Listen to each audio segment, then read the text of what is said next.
तो हेलो दोस्तों, welcome back to my channel. तो आज का जो हमारा गोल है, आज का जो हमारा एम है, हम आज दो कंसेप्ट सीखने वाले हैं। तो पहली है स्टोक्स थ्योरम और दूसरी है टर्मिनल वेलोसिटी। तो इसका स्टोक्स थ्योरम का डेरिवेशन सीखेंगे और टर्मिनल वेलोसिटी का भी एक बहुत ही बढ़िया सा डेरिवेशन है, वो भी हम इस वीडियो में आपको क्लियर करके देंगे। तो आइए इस टॉपिक को शुरू कर दें। तो इस टॉपिक को शुरू करने से पहले आपसे एक छोटी सी रिक्वेस्ट है कि ये वीडियो आप लास्ट तक ज़रूर देखना, क्योंकि इस वीडियो के बाद आपको इस कंसेप्ट में कोई भी डाउट नहीं रहेगा। तो आइए इस टॉपिक को शुरू कर दें। तो हेडिंग लगाई जाए प्यारी से एक खूबसूरत सी स्टोक्स लॉ। तो हमको स्टोक्स लॉ क्या बताता है? तो इससे पहले कि हमने सीखा, कब सीखा भैया? हमने तो नहीं सीखा, नहीं यार सीखा आपने भी। तो स्टोक्स थ्योरम ये हमको क्या बताता है कि कोई सॉलिड सरफेस हो, सॉलिड और प्लस लिक्विड का जो फ्रिक्शन है, ये हमको बताता है स्टोक्स थ्योरम।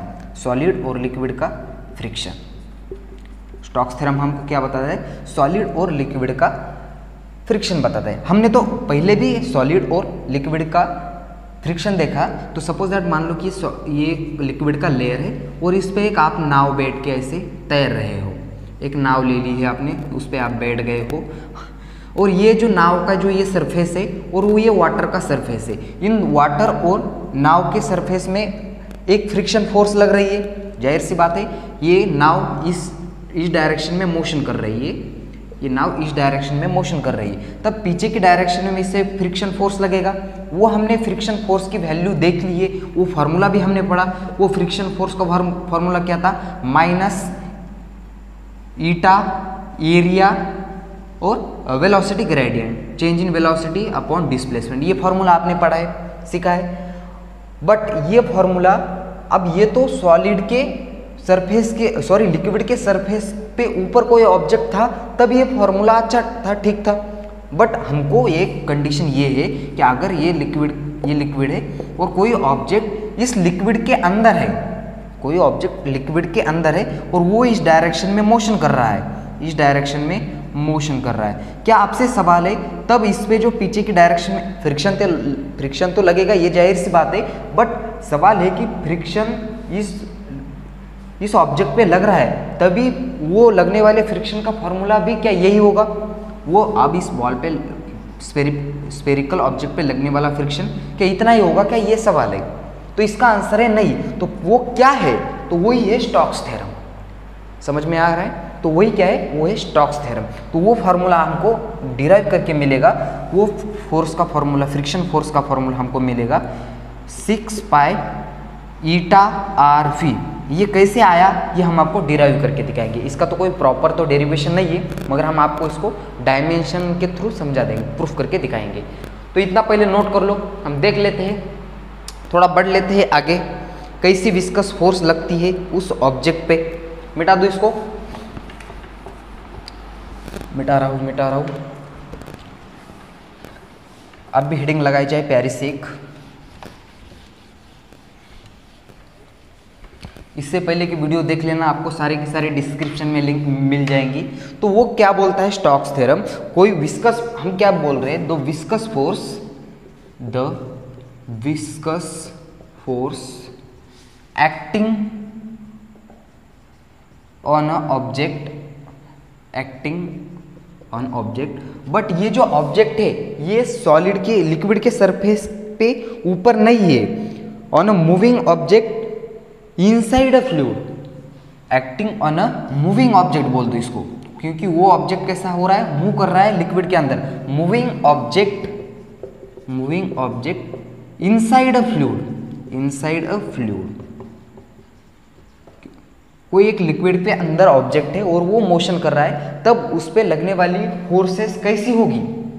वो किस किस चीज पे डिपेंड्स होगी, वो हमको स्टोक्स थ्योरम बताता है। तो पहला क्वांटिटीज है, तो पहला जो है वो लिक्विड के अंदर वो बॉक्स ऐसे जो भी वो स्फेरिकल ऑब्जेक्ट है, वो स्फेरिकल ऑब्जेक्ट ऐसे मोशन कर रहा है। तब जो मोशन कर रहा है, तब उस स्फेरिकल ऑब्जेक्ट का शेप कैसा होगा और साइज कैसी होगी, उस पर डिपेंड्स होगी वो विस्कस फोर्स। वो ऑब्जेक्ट स्फेरिकल है, कोनिकल है, जैसा भी है, उसका जैसा शेप है उस चीज पे डिपेंड्स होगी। हम क्या बोल रहे हैं? The viscous force acting on a moving object inside a fluid, वो कैसे डिपेंड्स रहेगी? तो पहला है शेप एंड साइज। वो ऑब्जेक्ट की साइज कैसी है, उसका शेप कैसा है? तो पहला है shape and size of object. दूसरी बात है, दूसरे चीज पे डिपेंड्स रहेगा, वो ऑब्जेक्ट की स्पीड कितनी है, speed of object, speed of object, वो ऑब्जेक्ट धीरे चल रहा है या फास्ट चल रहा है, उसके ऊपर भी फ्रिक्शन फोर्स डिपेंड्स रहेगा। और दूसरी बात है कोएफिशिएंट ऑफ विस्कोसिटी। विस्कोसिटी जानते हो, इससे पहले का लेक्चर देखना होगा विस्कोसिटी को, आप विस्कोसिटी के लिए कोएफिशिएंट ऑफ विस्कोसिटी या viscosity of fluid, viscosity of fluid. ठीक है, इतना नोट कर लो पहले। अब हम देख लेते हैं वो ऑब्जेक्ट कैसा है। तो इसने जो स्टोक्स थ्योरम में हमको बोला है, स्टोक्स लॉ में जो बोला है, हमको वो स्फेरिकल, एकदम स्फेरिकल ऑब्जेक्ट लेना है। तब हमको उसकी कुछ और बातें ध्यान में रखनी होगी। वो स्फेरिकल ऑब्जेक्ट है, ये देखो जरा, ये लिक्विड है, लिक्विड के अंदर कोई ऑब्जेक्ट है, तो उस ऑब्जेक्ट के हमको सबसे पहले बात ध्यान में रखनी है। सबसे पहले उसको शेप एंड साइज में उसका हमको पहले है रेडियस उसकी ध्यान में रखनी है, radius of sphere, radius of sphere. दूसरा है उसकी स्पीड, दूसरी है speed of object, speed of sphere, उस स्फीयर की स्पीड कितनी होगी। यानी कि जो ऑब्जेक्ट है वो सिर्फ और सिर्फ पानी के अंदर के ऑब्जेक्ट पे अप्लाई होगा और वो ऑब्जेक्ट एकदम स्फेरिकल होना चाहिए। उस radius of sphere r speed of object v और कोएफिशिएंट ऑफ विस्कोसिटी। तीसरी बात है कोएफिशिएंट ऑफ विस्कोसिटी, विस्कोसिटी जो कि है ऐसे ईटा से डिनोटेड होता है, कोएफिशिएंट ऑफ विस्कोसिटी। पहले इतना नोट कर लो, हम वो फार्मूला दिखाएंगे आपको और वो प्रूफ भी करके दिखाएंगे डायमेंशन के थ्रू। कर लो इतना नोट, दिखाई दे रहा है वहां तक? राइटिंग थोड़ी गंदी आ रही है, ठीक है, आपको एडजस्ट कर लेना है। पूरी जिंदगी एडजस्ट कर रहे हैं तो ये क्यों नहीं करेंगे सर। ठीक है, मिटा दो इसको। अब देख ले फॉर्मूला।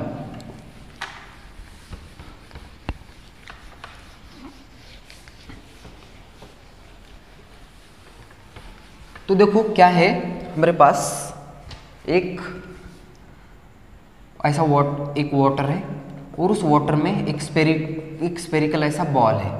तो इस बॉल की, स्फेरिकल बॉल की जो रेडियस है वो है आर, और वो इस साइड में मोशन कर रहा है, इस साइड में v वेलोसिटी से मोशन कर रहा है। और इस वाटर की जो विस्कोसिटी है वो है न्यू, सॉरी या ईटा बोल दो उसको।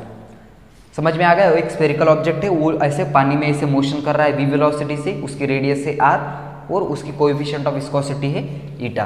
तो वो उस बॉल पे विस्कस फोर्स लगने वाली कैसी है हमको पता नहीं है, इसे मान लेते हमको पता नहीं है। उस पे विस्कस फोर्स लगने वाली कैसे प्रोपोर्शनल है हमको पता नहीं है। उस कोएफिशिएंट ऑफ विस्कोसिटी, उसकी रेडियस और v को हमको ये पता नहीं है कैसे, इसके डायरेक्टली प्रोपोर्शनल है, इनवर्सली प्रोपोर्शनल है, कैसे है हमको उसकी पावर ही पता नहीं है। तो उसकी पावर को मान लेते हैं हम x y z। समझ में आ गया? हमको क्या फॉर्मूला प्रूफ करना है? कोई viscous force is equal to 6 pi eta r v, ये हमको प्रूफ करना है। चलो तैयार हो जाओ, कॉपी और पेन लेके तुम भी। तो फिजिक्स का रूल्स यूज कर लेते हैं। डायरेक्टली प्रोपोर्शनैलिटी हटा के उसकी जगह कोई कांस्टेंट लगा दो। फोर्स इज इक्वल टू उसकी जगह कांस्टेंट ईटा एक्स, रेडियस की पावर y और वेलोसिटी की पावर z। ठीक है, फोर्स के डायमेंशन क्या होते हैं? अब डायमेंशन का यूज करेंगे हम। फोर्स के डायमेंशन सबको पता होनी चाहिए, m1 L1 T-2, ये हो गई फोर्स के डायमेंशन। कांस्टेंट एक डायमेंशन लेस क्वांटिटी होती है कांस्टेंट। ईटा के डायमेंशन, अब ईटा के डायमेंशन हमने पिछले वीडियो में बहुत ही क्लियर से उसका प्रूफ के साथ बता दिया है। वो ईटा के डायमेंशन आपको आते हैं m1 L1 T-1, m1 L-1 T-1, ये है ईटा के डायमेंशन। कोएफिशिएंट ऑफ विस्कोसिटी के m1 L-1 T-1, इसकी पावर है x। रेडियस मीटर में मेजर, सॉरी लेंथ में मेजर होती है, L1 उसकी पावर y। और वेलोसिटी के डायमेंशन, वेलोसिटी के डायमेंशन तो बताने की ज़रूरत नहीं होगी आपको, फिर भी बता देता हूँ, L1 T-1, उसकी पावर है z। हमको x y z की वैल्यू पुट करनी है और इस फॉर्मूले में रख देनी है। वो 1 1 ही आएंगे। वो कैसे आएंगे देखो ज़रा, मल्टीप्लिकेशन करो उसका, m1 L1 T-2 is equal to m into x l into minus x t into minus x. ठीक है, यहाँ तक l इंटू वाई, l की पावर y, यहाँ भी क्रॉस मल्टीप्लीकेशन l की पावर z t की पावर माइनस z। ठीक है, यहाँ तक क्लियर है। अब देखो यहाँ भी m है और कहाँ m है, कहीं पे भी नहीं है। ठीक है, यहाँ मैं लिख देता हूँ पहले m1 l1 t minus 2 is equal to m, x कहीं पे भी नहीं है वहाँ, तो m की power x as it is रख दिया। देखो जरा, अब यहाँ एक l1 है, यहाँ भी l1 है और यहाँ भी एक l है, तो हम इसकी बेस सेम है तो पावर की एडिशन l एक ही ले लिया, माइनस एक्स प्लस वाई और प्लस जेड, ये आ गए l।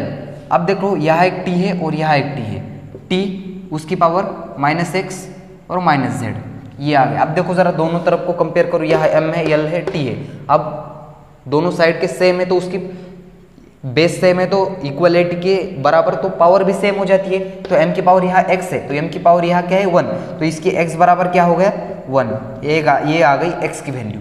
अब देखो यहाँ minus x plus y plus z is equal to क्या है 1 है, और यहाँ minus x minus z is equal to minus x minus z is equal to यह है माइनस 2। अब हमको x की वैल्यू पता है -1 माइनस जेड इजिकल टू -2। अब ये 1 उस तरफ चला गया तो -2 में से +1 चला गया तो -1 बचा, तो माइनस से माइनस कैंसिल, तो z इजिकल टू आ गया 1। अब z और x की वैल्यू उठा के इस इक्वेशन में पुट कर दो और y की वैल्यू फाइंड करो। x की जगह -1 प्लस y को as it is plus z की जगह 1 इजिकल टू 1, प्लस से minus cancel, plus minus cancel, y is equal to 1। तो x y z की तीनों वैल्यू हमको मिल गई है, तो वो हम इस फार्मूले में पुट कर देते हैं। तो force is equal to constant eta r v उसकी पावर 1, तो ये आ गया उसका डायमेंशनली प्रूफ। और हमने एक ये कांस्टेंट फाइंड किया, एक एक्सपेरिमेंटली कांस्टेंट फाइंड किया, तो वो आ गया 6 पाई, ये है कांस्टेंट। तो force is equal to 6 pi eta r v, ये आपका प्यारा सा डेरिवेशन प्रूफ हो गया। देखो force is equal to 6 pi r v, 6 pi eta r v. Eta है यहाँ कोएफिशिएंट ऑफ विस्कोसिटी, आर है रेडियस ऑफ स्फीयर और वी है वेलोसिटी ऑफ अ स्फीयर। और ये जो 6 पाई है ये कांस्टेंट नंबर है। ठीक है, इतना नोट कर लो जल्दी से। हम इस पे एक प्यारा सा एक सवाल भी देख लेते हैं, नीचे तक दिखाई दे रहा है मुझे तो लगता है ऐसा। इस पे एक प्यारा सा क्वेश्चन देख लेते हैं, जल्दी से आपको उसको नोट करना है। थोड़ी सी तब तक के लिए इंक पिला देता हूँ, बेचारी नाराज हो रही है, हमको पिला दो कुछ तो बोल रही है। कर लिया नोट्स, जल्दी से नोट करना है। आपकी एमलेस ज़िंदगी को थोड़ा सा रास्ता दिखाने के लिए हम पेन और इंक उठा कर लेकर आ गए हैं भैया। प्रॉब्लम देखा जाए इस पे, यार बैठना तो भी क्यों, एक प्रॉब्लम देख लेते हैं इस पे। तो इस कोई मैकेनिकल प्रॉपर्टीज ऑफ फ्लूइड का ये आई थिंक लास्ट नहीं, इसके आगे का एक लेक्चर आ जाएगा इक्वेशन ऑफ कंटिन्यूटी और बर्नौलीज थ्योरम पे, और इसके बाद ये लेक्चर ये टॉपिक्स ख़त्म हो जाएगा। इसके PDF नोट्स के लिए आपको मैसेज करना है, आपको सब कुछ मिल जाएगा, घर बैठे बैठे नाप तोल का मजा लूटना है सिर्फ आपको। तो क्वेश्चन है आपके सामने, तो वो क्वेश्चन है, क्वेश्चन क्या है, क्वेश्चन क्या दे बेटा आपको, तो आपको क्वेश्चन दे देते, ये एक पानी है, एक पानी नहीं है, पानी का ऐसा कटोरा है, और इस कटोरे में एक स्फेरिकल ऑब्जेक्ट है, एक स्फेरिकल ऑब्जेक्ट है। ये स्फेरिकल ऑब्जेक्ट इस डायरेक्शन में मोशन कर रहा है, इस डायरेक्शन में मोशन कर रहा है, तब इसकी जो स्पीड है वो है 10 की पावर 3 मीटर पर सेकंड, इतनी इसकी स्पीड है। और इस ऑब्जेक्ट की जो रेडियस है वो है कितनी लेंगे आप अंदाजे से ले लो वो। और इस ऑब्जेक्ट का जो मास है वो मास भी आपको m दे दिया है, इसकी रेडियस r है, और इस कोएफिशिएंट ऑफ विस्कोसिटी यहाँ की, उसकी रेडियस है 0.5 मीटर पर सेकंड। इसकी रेडियस क्या है, इसकी रेडियस है, रेडियस यहाँ लिख देते हैं, रेडियस है 0.5 सेंटीमीटर या मीटर ले लो, 0.5 मीटर। उसकी कोएफिशिएंट ऑफ विस्कोसिटी की वैल्यू भी आपको दे दी है, वो है 10 की पावर 3 coefficient of viscosity is equal to वो है 10⁻³ newton metre per second square.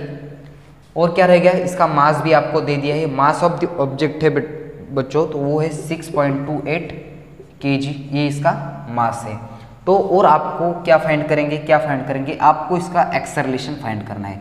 तो इसका एक्सेलरेशन फाइंड करो, ऑप्शन दे दिया जाए तो ऑप्शन ए तुम्हारे सामने प्यारा सा ऑप्शन है 0.5 metre per second, 0.5 metre per second. Option B है 1.5 मीटर पर सेकंड स्क्वायर।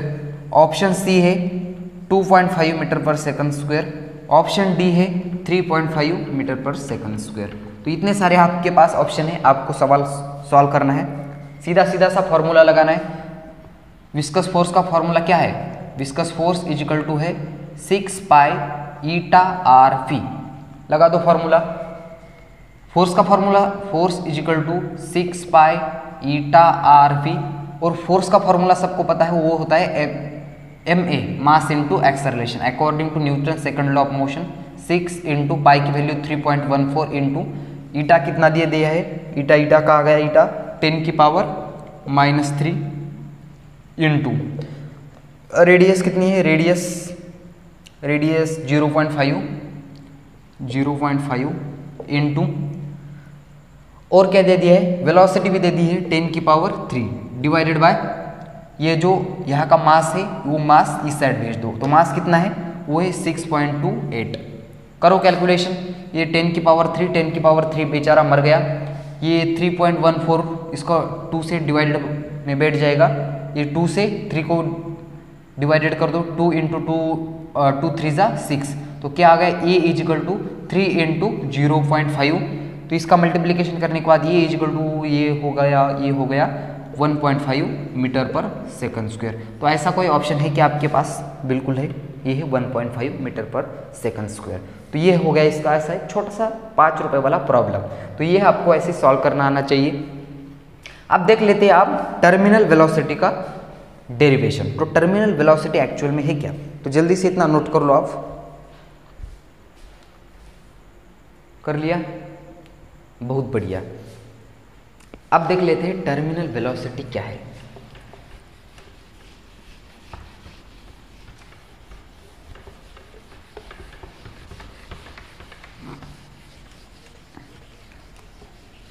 तो हेडिंग लगाओ टर्मिनल वेलोसिटी, टर्मिनल वेलोसिटी।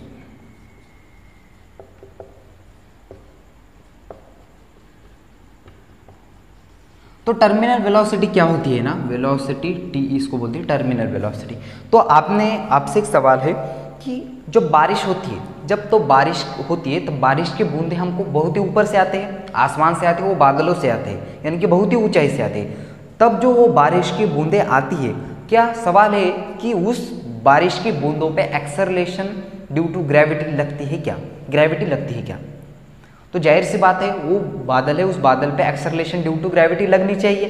तब इसका मतलब एक्सेलरेशन ड्यू टू ग्रेविटी लग रही है, इसका मतलब क्या हो गया, वो 1 सेकंड बाद उसकी स्पीड थोड़ी बढ़ गई। सपोज दैट मान लो कि वो 10 मीटर पर सेकंड स्क्वायर से आ रहा है, अगले सेकंड के बाद उसकी स्पीड बढ़ जाएगी, 20 मीटर पर सेकंड स्क्वायर हो जाएगी, थोड़े तीसरे सेकंड के बाद 30 मीटर पर सेकंड स्क्वायर हो जाएगी। यानी कि जो जैसे जैसे अब तो बस वो 3 ही सेकंड आगे आ चुका है, तो उसको बहुत ही डिस्टेंस ज़्यादा तय करना है। इसका मतलब वो नीचे जैसे जैसे आएगा, हमारे सर तक आने के बाद उसकी जो स्पीड है वो हजारों मीटर पर सेकंड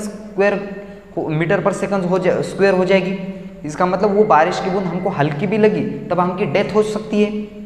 ऐसा होता नहीं है, मगर उसकी जो स्पीड हमको कम दिखाई देती है, उसकी एक्सेलरेशन इंक्रीज होता है, बट उसकी जो स्पीड होती है वो कांस्टेंट होती है। क्यों? क्योंकि उसका एयर का जो ऑथरस्ट है वो नीचे की डायरेक्शन में लग रहा है, एयर का फ्रिक्शन लग रहा है, फ्रिक्शन फोर्स लग रहा है, विस्कस फोर्स लग रहा है नीचे एयर का। एयर भी एक क्या है, एयर एक फ्लूइड है ना, तो एयर का फ्रिक्शन उस बूंद को ऊपर की डायरेक्शन में लगता है। आसान भाषा में बोले तो वही ये क्या है, टर्मिनल वेलोसिटी।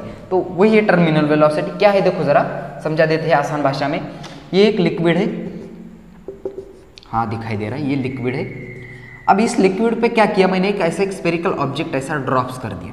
यहाँ क्या कर दिया, एक स्फेरिकल ऑब्जेक्ट ड्रॉप्स कर दिया। क्या हो रहा है देखो जरा, इस स्फेरिकल ऑब्जेक्ट पे कौन कौन से फोर्सेस लग रहे हैं। ऊपर की डायरेक्शन में अपथ्रस्ट लग रहा है U, ऊपर की डायरेक्शन में फिर से एक बार क्या लग रहा है, अपथ्रस्ट तो लग रहा है, और उसका विस्कस फोर्स भी ऊपर की डायरेक्शन में लग रहा है, विस्कस फोर्स।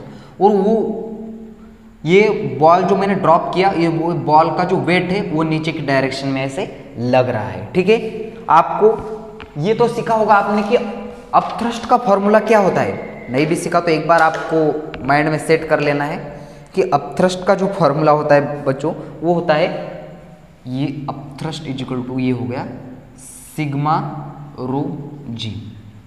ये है अपथ्रस्ट का फॉर्मूला।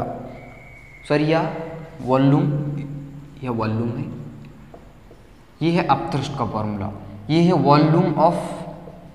वॉल्यूम डिस्प्लेस्ड ऑब्जेक्ट है, तो हम वॉल्यूम ऑब्जेक्ट ले रहे हैं, वॉल्यूम ऑफ ऑब्जेक्ट। यह डेंसिटी है, रो है density of object, density of, या क्या ले, यह दो डेंसिटी है, एक डेंसिटी ऑफ ऑब्जेक्ट है और दूसरी है density of a solid substance, density of liquid, और जी है एक्सेलरेशन ड्यू टू ग्रेविटी। ये सबको पता है, एक्सेलरेशन ड्यू टू ग्रेविटी की वैल्यू होती है। कुल यहां तक बढ़े, थोड़ा आगे हम। अब देखो जरा क्या हो जाएगा कि ये बॉल ऐसे नीचे नीचे आएगा। अब यह क्या है, इसका जो वेलोसिटी है, ये वेलोसिटी बढ़ गई। इसका मतलब जो फ्रिक्शन फोर्स भी क्या हो गया, विस्कस फोर्स भी क्या हो गया, थोड़ा सा बढ़ गया। क्यों? क्योंकि हमने फॉर्मूला अभी अभी सीखा कि coefficient friction force is equal to 6 pi eta r v. ये देखो वेलोसिटी बढ़ रही है, विस्कस फोर्स भी बढ़ रहा है। थोड़ा नीचे आ गया, वेलोसिटी और ज़्यादा बढ़ गई, तो विस्कस फोर्स भी क्या हो गया, और ज़्यादा बढ़ गया। मगर ये बॉल ऐसे अब क्या हो गया, यहाँ तक आ गया बॉल, ये स्फेरिकल ऑब्जेक्ट यहाँ आ गया। अब एक कंडीशन ऐसे आ गई, अब इस फिर से एक बार इसको ऊपर की डायरेक्शन में अब थ्रस्ट लग रहा है, ऊपर की डायरेक्शन में विस्कस फोर्स, और नीचे की डायरेक्शन में लग रहा है वेट। अब यह क्या है, यह जो वेट था ज़्यादा था, किससे, अप थ्रस्ट से और विस्कस फोर्स से। इस कंडीशन में क्या है, वेट ज़्यादा है, कैसे, अप थ्रस्ट से और विस्कस फोर्स से, इसलिए वो नीचे नीचे आ रहा है, उसकी वेलोसिटी बढ़ रही है, उसका एक्सेलरेशन बढ़ रहा है। अब इस कंडीशन में क्या हो गया, ये वेट जो है वो बराबर हो गया अप थ्रस्ट से और विस्कस फोर्स से। फिर से मैं क्या बोल रहा हूँ, ये वेट बराबर हो गया अप थ्रस्ट से और विस्कस फोर्स से। इसका मतलब ये नहीं कि ये ऑब्जेक्ट ऐसे गिरना, फॉल होना स्टॉप हो गया, वो तो नीचे गिर रहा है, मगर एक कांस्टेंट वेलोसिटी से गिर रहा है। एक वेलोसिटी जो इसकी है वो कैसी है, कांस्टेंट वेलोसिटी से वो नीचे आ रहा है। और ये कांस्टेंट वेलोसिटी क्या है, ये कांस्टेंट वेलोसिटी तो ही है टर्मिनल वेलोसिटी, इसी को बोलते हैं हम टर्मिनल वेलोसिटी। अब इस कंसेप्ट में क्या हो रहा था, इसकी वेलोसिटी बढ़ रही थी, एक्सेलरेशन बढ़ रहा था, वेलोसिटी बढ़ रही थी, समझ रहे हो। इसका मतलब ये इसका जो वेट है वो ज़्यादा था अप थ्रस्ट से और विस्कस फोर्स से। मगर इस कंडीशन में क्या हो रहा है, इसका ये वेट बराबर हो गया अप थ्रस्ट से और विस्कस फोर्स से, इसलिए ये एक कांस्टेंट स्पीड से वो नीचे गिर रहा है, और वो कांस्टेंट स्पीड को बोलते हैं टर्मिनल वेलोसिटी। समझ में आ गया, कर ले इसका फॉर्मूला डिराइव, इतना नोट कर लो पहले से, बहुत ही गंदा दिखाई दे रहा है लगता है, कर लिया नोट्स। अब देख लेते हैं इसका फॉर्मूला। क्या हम अप थ्रस्ट का फॉर्मूला लिखा हुआ रख देते हैं इसको, वॉल्यूम ऑब्जेक्ट की डेंसिटी और एक्सेलरेशन ड्यू टू ग्रेविटी, ये है अप थ्रस्ट का फॉर्मूला, काम आने वाला है आगे चल के।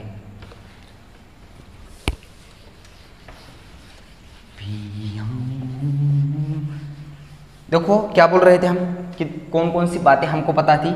ये था एक लिक्विड है, लिक्विड में हमने एक ऐसे यह बॉल ड्रॉप्स कर दी है।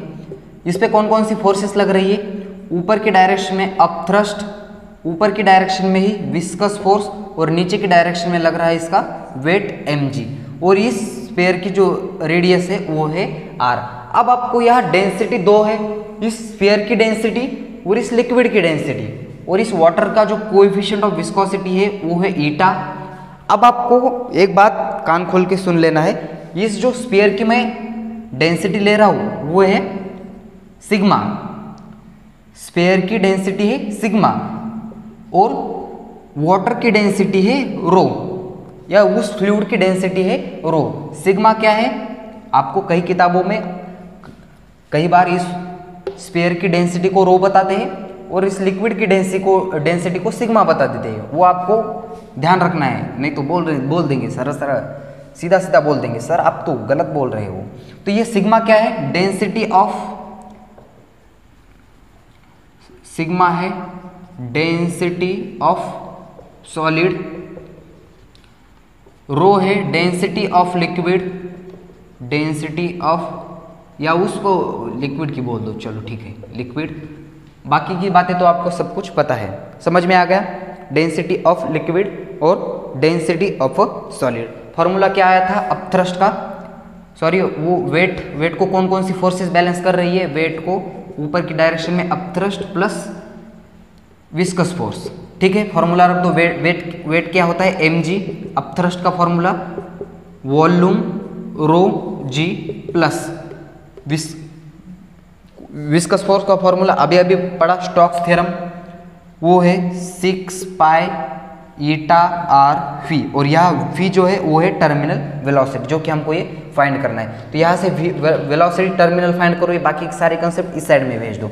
अब एक बात देखो, यहाँ से मास है हमको निकालनी है उसकी, वो मास कैसे फाइंड करेंगे, डेंसिटी का फॉर्मूला क्या आता है, डेंसिटी इजिकल टू होता है मास अपॉन वॉल्यूम। मास कैसे निकालेंगे, mass is equal to density into volume. Density क्या है सिग्मा इनटू ये वॉल्यूम, तो मास की जगह मैं सिग्मा इंटू वॉल्यूम रख सकता हूँ, बिल्कुल लिख सकता हूँ मास की जगह sigma into volume into g is equal to volume density into g plus 6 pi eta r phi T.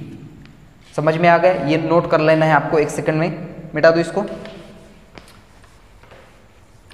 अब क्या करना है, यहां से टर्मिनल वेलोसिटी फाइंड करो, ये सारे के सारे इस तरफ भेज दो। Velocity terminal is equal to sigma volume gravity minus, ये इस तरफ चला गया माइनस में हो गया, वॉल्यूम डेंसिटी जी, और ये डिवाइडेड में 6 पाई ईटा आर। देखो 6 पाई ईटा आर इसके डिवाइडेड में, और ये इस साइड चला गया। अब क्या करना है आपको, थोड़ा दिमाग लड़ाना है। वेलोसिटी टर्मिनल इजिकल टू, यहाँ से देखो ये कॉमन बात आपको दिखाई दे रही होगी, क्या कॉमन है इसमें, वॉल्यूम कॉमन है तो ले लो साइड में, वॉल्यूम कॉमन ले लिया। जी देखो कांस्टेंट है वो भी कॉमन ले लिया, बचा क्या सिर्फ यहाँ से sigma minus rho divided by 6 pi eta r. अब आपको वॉल्यूम ऑफ स्फीयर पता होगा ना, होना चाहिए, कितनी बातें पता होनी चाहिए सर, स्टूडेंट है रोबोट थोड़ी ना है। अब देखो एक बात आपको और ध्यान में रखनी है, जो वॉल्यूम होता है स्फीयर का वो होता है वॉल्यूम इजिकल टू वो होता है 4/3 पाई आर क्यूब। ये तो कहीं पढ़ा होगा बचपन में, पढ़ा होगा या नहीं। वॉल्यूम ऑफ स्फीयर होता है 4/3 पाई आर क्यूब, वो उस वॉल्यूम की वैल्यू यहाँ उठा के रख देनी है। वेलोसिटी टर्मिनल इजिकल टू वो हो गया 4/3 pi r cube sigma into rho. अब ये जी रह गया ना यहाँ, तो जी साइड में रख दिया, यहाँ से 6 पाई ईटा आर। यहाँ से एक रेडियस मर गया, यहाँ बचा सिर्फ स्क्वायर। यहाँ से पाई भी मर गया। अब यहाँ देखो 2 2 ज़ा 2, 2 2 ज़ा 4, 2 3 ज़ा 6, क्या बचा सिर्फ, देखो ज़रा क्या कहाँ लिख दूँ, वेलोसिटी टर्मिनल इजिकल टू यहाँ 2 क्या बचा, रेडियस का square sigma into rho into g, नीचे 3 इंटू 3 9, और यह सिर्फ ईटा। तो ये आ गया वेलोसिटी टर्मिनल का एक प्यारा सा डेरिवेशन। ऐसे कि इसको बॉक्स बना देता हूँ मैं। Velocity terminal equal to 2r का square sigma minus rho into g, और नीचे 9 इंटू कोएफिशिएंट ऑफ विस्कोसिटी। यहाँ 2 है कांस्टेंट नंबर, r है इस स्फीयर के ऑब्जेक्ट का स्क्वायर, सिग्मा है डेंसिटी ऑफ अ सॉलिड, और रो है डेंसिटी ऑफ अ लिक्विड और जी है acceleration due to gravity, nu है कोएफिशिएंट ऑफ विस्कोसिटी। तो इसी तरह ये हो गई टर्मिनल वेलोसिटी। तो आई होप ये कंसेप्ट आपको एकदम क्रिस्टल क्लियर हो गई होगी। तो अगर ये वीडियो आपको पसंद आया या ना आया वो अलग बात है, समझ तो आया ही होगा। समझ में आया हो तो ही इस वीडियो को लाइक कर देना। अगर आप इस चैनल पे कहीं से आके टपक चुके हो तो इस चैनल को सब्सक्राइब कर देना, क्योंकि फिजिक्स के ऐसे इंटरेस्टिंग वीडियो आप इस चैनल पर देख सकोगे। तो मिलते हैं आपको नेक्स्ट वीडियो में, तब तक के लिए पढ़ाई करते रहे और तब तक के लिए वेरी ऑल द बेस्ट।